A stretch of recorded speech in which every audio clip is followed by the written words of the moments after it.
Bertemu kembali dengan Abdi Hartono Channel.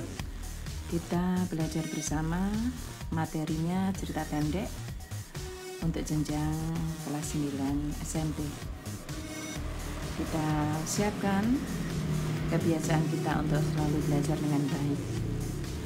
Guru pengampu Sri Apriwati, mata pelajaran Bahasa Indonesia.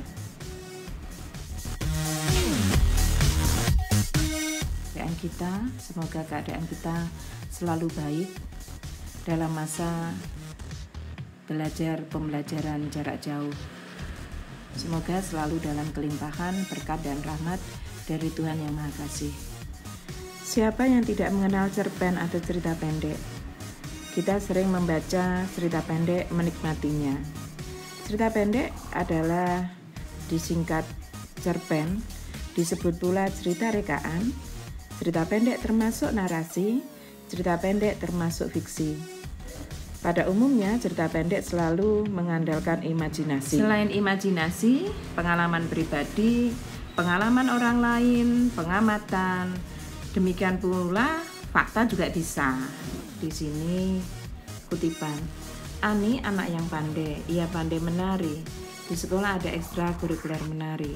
Tentu Ani salah satu anggotanya. Hari ini sepulang sekolah, Ani ada latihan menari dengan ketiga temannya untuk persiapan lomba lusa. Kring, bunyi bel sekolah berdering. Semua siswa pulang ke rumah masing-masing. Beberapa anak masih di sekolah untuk beberapa kegiatan. Di ruang seni ada Ani, Rida, Cahaya, Mela. Kamu sudah handle semua persiapan buat lusa? Tanya Ani. Jangan khawatir Ani, tanteku bersedia untuk make up kita, jawab Rida. Kalau begitu ayo kita latihan, ajak Cahaya, yang disetujui oleh teman-temannya. Sudah 1 bulan terakhir, mereka selalu berlatih dengan bersungguh-sungguh untuk mengharumkan nama sekolah. Hari ini adalah hari perlombaan, pukul 9 dimulai. 15 menit acara akan dimulai, tapi mereka masih di jalan terjebak macet.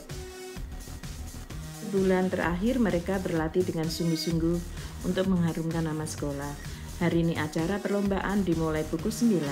15 menit mereka masih terjebak macet. Mereka khawatir di DO. Setelah bergelut dengan kemacetan, mereka sampai tujuan. Mereka telah 30 menit. Mereka was-was. Di ruangan lomba banyak tinggal beberapa yang belum tampil. Mereka bersyukur tidak di DO. Mereka tampil dengan baik. Mereka tidak sia-siakan waktu dan mereka mendapat juara pertama. Saat ini kita sering di media sosial ada istilah pentigraf. Pentigraf ada pendek 3 paragraf. Penggagasnya adalah Profesor Tengsu Cahyono. Penulis yang terkenal adalah Mirawi, Bernard Batubara, D. Lestari Tereliep, Pramudia Anantatur, di Bojonegoro Jonathan Raharjo, Lawina Bojonegoro di Tahaka. Mereka adalah penulis-penulis terkenal. Di sini ada 2 narasumber atau ahli bahasa, yaitu menurut H.B. Yasin dan C.S. Badudu. Cerita pendek menurut H.B. Yasin memiliki perkenalan, pertikaian, penyelesaian. Menurut C.S. Badudu, cerita yang hanya menjurus serta terfokus pada satu peristiwa saja. Ciri-ciri cerpen berikut akan kita bahas. Kita simak ya. Ciri-ciri cerpen: bentuknya singkat, padat, lebih pendek dari novel, terdiri kurang dari 10.000 kata, sumber ide, kehidupan sehari-hari, pengalaman penulis ataupun orang lain. Ini fokusnya ya. Tidak melukiskan keseluruhan kehidupan pelaku, mengangkat satu masalah, tokoh dilukiskan mengalami konflik, singkat padat, menceritakan satu peristiwa, dari perkembangan dan kegundahan jiwa suatu tokoh, alur tunggal, lurus, penokohan, cenderung singkat dan tidak mendalam, bersifat fiksi rekaan tetapi mencerminkan suatu kebenaran. Ditinjau dari jenis, aspek panjang pendek ada 3, cerpen sangat pendek, cerpen panjang sedang, middle, short story, cerpen panjang, long story. Dari aspek tema atau isi, cerpen anak, cerpen remaja, cerpen keluarga.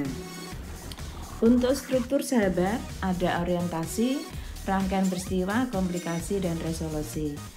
Sahabat pelajar yang hebat dan luar biasa, apa sih orientasi? Ia ada di paragraf awal yang berkaitan dengan hal-hal pengenalan tokoh, pengenalan latar, baik latar waktu, latar tempat, serta latar suasana yang ada di sepanjang cerita. Kemudian rangkaian peristiwa, paragraf-paragraf yang ada dalam cerpen yang berupa serangkaian peristiwa tak terduga. Untuk komplikasi, berisi urutan kejadian dalam cerita pendek yang sistematis yang dikembangkan dari hubungan sebab akibat. Pada bagian ini, tokoh-tokoh yang terlibat dalam cerita mulai diperkenalkan, serta karakter masing-masing tokoh mulai dimunculkan. Cerita bergerak seputar konflik atau masalah yang muncul yang mempengaruhi latar dan karakter tokoh. Pada paragraf ini ditandai dengan adanya konflik. Mulai munculnya konflik ini biasanya akan melibatkan tokoh. Cara termudah untuk mengetahui bahwa cerpen itu adalah komunikasi, tentu terdapat masalah atau konflik atau pertikaian. Resolusi adalah paragraf akhir cerita ketika konflik telah selesai atau mereda. Pada umumnya berupa solusi untuk masalah yang dihadapi tokoh. Paragraf ini suatu penyelesaian cerita. Penyelesaian cerita bisa berakhir bahagia atau sedih. Unsurnya tema, alur plot, penokohan, sudut pandang, point of view, amanat, unsur ekstrinsik, latar belakang pengarang, nilai-nilai dan bahasa. Bisa pula fungsi karya sastra di masyarakat.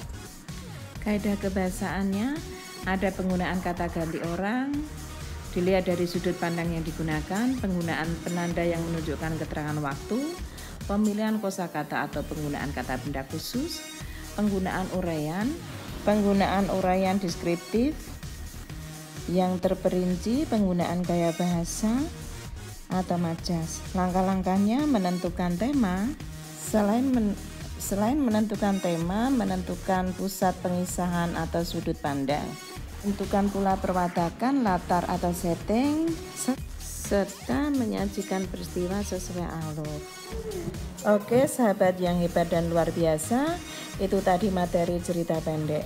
Semangat dan sukses selalu untuk kita.